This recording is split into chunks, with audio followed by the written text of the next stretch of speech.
Hello दोस्तों, welcome back to my channel Travelling Mashups. और कैसे हो दोस्तों आप सब? होप आप सब बहुत अच्छे होंगे। और अभी तक मैं जितनी भी आप सबसे यूज़फुल इन्फॉर्मेशन वीज़ा के रिगार्डिंग जो आप सबसे मैं शेयर कर रहा हूँ, आपको पसंद आ रही होंगी।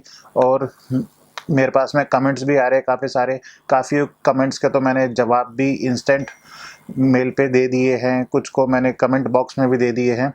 और अभी तक जिन्होंने भी मेरा चैनल सब्सक्राइब नहीं किया है वो प्लीज़ मेरा चैनल सब्सक्राइब कर ले और नोटिफिकेशन बेल आइकन को प्रेस कर दे for the latest notifications of useful information. और मेरे इंस्टाग्राम प्रोफाइल को भी एक बार फॉलो कर ले ताकि उसके अंदर भी मैं अपनी लेटेस्ट पोस्ट डालता रहता हूँ, जिसके भी रिगार्डिंग अगर कोई वीज़ा के रिगार्डिंग आ रही है, कोई ट्रैवल के रिगार्डिंग आ रही है, तो वो सब आपको इन्फॉर्मेशन मेरे इंस्टाग्राम से मिल जाएगी। ठीक है, आज का मैं इंफॉर्मेशन आप सबसे शेयर करना चाहता हूँ वो है सिंगापुर वीज़ा के रिगार्डिंग। ठीक है, सिंगापुर वीज़ा एक इलेक्ट्रॉनिक वीज़ा है। ये काफ़ी टाइम पहले ही स्टार्ट हो गया था, in January, in the month of the January. मेरे को काफ़ी टाइम से वीडियो बनाने का मौका नहीं मिला था, तो मैं आज आप सबके सामने ये शेयर करना चाहता हूँ अपना एक्सपीरियंस फॉर सिंगापुर वीज़ा। तो गाइज़, मैं आप सबको डिटेलिंग के थ्रू लेके चलूँगा स्टेप बाय स्टेप कि सिंगापुर वीज़ा के अंदर डॉक्यूमेंट्स क्या रिक्वायर्ड होते हैं, सिंगापुर वीज़ा के लिए बोर्डिंग के अंदर डिटेल्स क्या चाहिए, और फ्लाइट बोर्डिंग के टाइम पर आपको क्या क्या डॉक्यूमेंट्स की रिक्वायरमेंट है as of now in the current scenarios. ठीक है गाइज, वीडियो स्टार्ट करने से पहले मैं आप सबको बोलूँगा प्लीज़ एक बार फिर कि मेरा चैनल सब्सक्राइब कर लो। ठीक है, आगे आने वाले टाइम पे बहुत आपको यूज़फुल इन्फॉर्मेशन मिलेगी। चलो चलते हैं टॉपिक के ऊपर। तो गाइस, सिंगापुर वीज़ा हमारे को एक ई इलेक्ट्रॉनिक वीज़ा मिलता है। ठीक है, और इसकी वैलिडिटी अप्रॉक्सीमेटली 45 डेज और समटाइम्स इट हैज़ बिन 2 साल के लिए भी होती है। तो डिपेंड करता है आपका पासपोर्ट किस स्टेट से आपका इशू हो रखा है, क्योंकि मेरे को सिंगापुर वीज़ा 2-3 बार मैं ले चुका हूँ, तो मेरे को हमेशा 2-2 साल का ही वीज़ा मिला है, वो भी मल्टीपल एंट्री। बट कुछ ऑफ द सिनेरियोज मैंने देखे हैं कि उनको सिर्फ 45 डेज या 30 डेज का वीज़ा दिया जाता है। बट मैंने उसके अंदर एक चीज़ नोटिस करी है, अगर आपका पासपोर्ट दिल्ली से न्यू दिल्ली से इशू है तो आपको 2 ईयर का मल्टीपल वीज़ा मिलेगा। अगर आपका यूपी, उत्तराखंड, पंजाब और भी कोई अदर स्टेट का है तो आपको मोस्ट प्रोबेबली 30 टू 45 डेज़ का वीज़ा मिलेगा। आज मैं आपके सामने उसी के बारे में बात करने वाला हूं कि सिंगापुर वीज़ा के डॉक्यूमेंट्स में क्या क्या रिक्वायरमेंट है। जो डॉक्यूमेंट्स मैंने दिए हैं सिंगापुर वीज़ा के लिए, वो मैंने एक तो फ़्लाइट टिकट दी थी अपनी, और अपना एक लीव एनओसी लेटर दिया था, अपनी फ़ोटोग्राफ, पासपोर्ट, फोटोग्राफ वही 35 to 45 mm, passport with the 6 month of the validity, and आपका एक बैंक स्टेटमेंट दिया था। तो 4-5 चीज़ें रिक्वायरमेंट है, सिर्फ आप ये नोट कर लेना पेपर पेन पे। एक बार मैं फिर दोबारा से बता देता हूँ।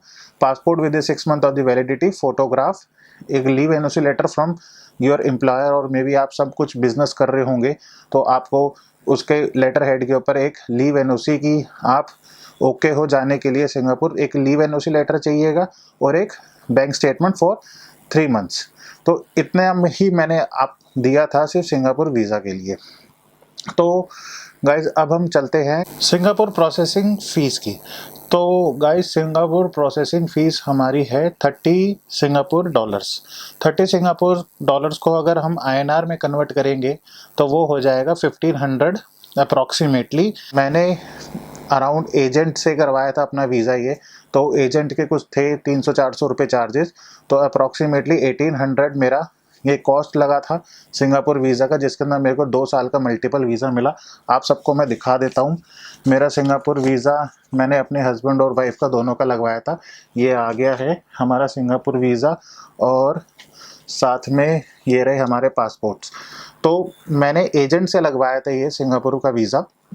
अगर आप सबको भी अगर डिटेल्स चाहिए, सिंगापुर वीज़ा लगवाना है, तो आप सब एक कांटेक्ट कर सकते हैं, नीचे मेरे इंस्टाग्राम आईडी पर कर सकते हैं, नीचे कमेंट बॉक्स में डाल सकते हैं। I will guide you through कि आपको कैसे कैसे जाना है, कि क्या क्या डॉक्यूमेंट्स चाहिए। आपको पूरा गाइडेंस मिल जाएगा यहाँ पे विदाउट एनी कॉस्ट। और मैं ये चैनल मैंने ऑन करा है just for guidance. To just convey the best of my best knowledge to you. ठीक है, जो मैंने अभी तक वीज़ा लिए हैं, मैं उन सब के बारे में जर्नी आपको मैं बताऊंगा धीरे धीरे आगे आने वाली वीडियोस में। और एक चीज़ और, सिंगापुर वीज़ा का एक बेनिफिट और है। सिंगापुर वीज़ा का एक बेनिफिट ये है कि गाइस, आप जिसको भी अपनी ट्रैवल हिस्ट्री बनानी है तो इस वीज़ा से आप 2 कंट्री ट्रैवल कर सकते हो। और अब तो जैसे कि मलेशिया ने भी वीज़ा ऑन अराइवल दे दिया है, तो इस वीज़ा से आप 3 कंट्री ट्रैवल कर सकते हो on free of cost, only in just visa of 1800 rupees. वो मैं आपको बताता हूँ कि कैसे आपको ट्रैवल करना है इस सिंगल स्टैंड अलोन वीज़ा से 3 कंट्रीज़। तो पहली तो एक तो सिंगापुर हो गई, दूसरी आपकी एक मलेशिया हो गई, ठीक है, थर्ड आपकी है फिलीपींस। हाँ जी गाइज, आपने सही सुना, जिसको भी अपनी ट्रैवल हिस्ट्री आपको बनानी है तो आप ये सिंगापुर वीज़ा लो और ये तीनों कंट्री एक साथ घूमकर आ जाओ। आपका प्लान बनेगा 10 डेज़ के अराउंड का, 2-2 दिन 2-2 दिन 2-3 दिन ऐसे लगा के आपके पास में अच्छी एक ट्रैवल हिस्ट्री हो जाएगी। सबसे पहले आप सिंगापुर जाओ, सिंगापुर से आप फिलीपींस निकल जाओ, फिलीपींस से फिर आपको वापस सिंगापुर आना पड़ेगा, फिर वहाँ से आप मलेशिया चले जाओ।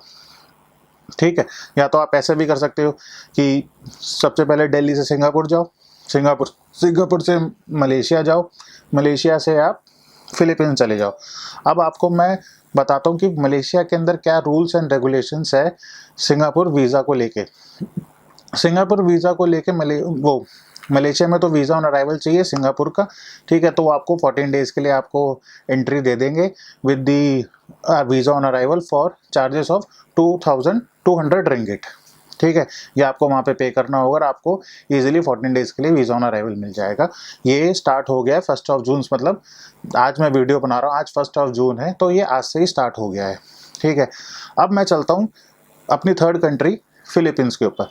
फिलीपींस का दोस्तों ऐसा है कि अगर आपके पास में सिंगापुर का वीज़ा है मल्टीपल वीज़ा, ये ध्यान रखना गाइस, अगर आपके पास में मल्टीपल वीज़ा है तो आप फिलीपींस जा सकते हो। ठीक है, और यही चीज़ आपको मलेशिया में भी ध्यान रखनी है, उसके अंदर भी आपके पास में मल्टीपल वीज़ा होना चाहिए सिंगापुर का, तो आप जब भी मलेशिया जा सकते हो।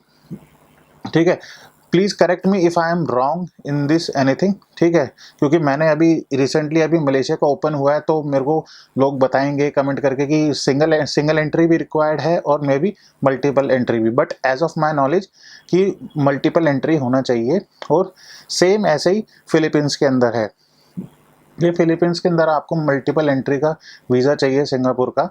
आप वहाँ पर भी आप 14 to 30 डेज़ आप स्टे कर सकते हो, आप अपना घूम सकते हो वहाँ पे आराम से। बट इसके अंदर एक कंडीशन है कि उनको जब भी आप वीज़ा सॉफ्ट कॉपी में मत दिखाना, उसके अंदर डिपोर्टेशन के काफ़ी ज़्यादा चांसेस हो जाते हैं। तो आप अपने पास से ही सिंगापुर का जो ई वीज़ा है उसका प्रिंट आउट लेके जाना, क्योंकि वो प्रिंट आउट ही देखते हैं इमिग्रेशन के ऊपर, वो हार्ड कॉपी नहीं देखते।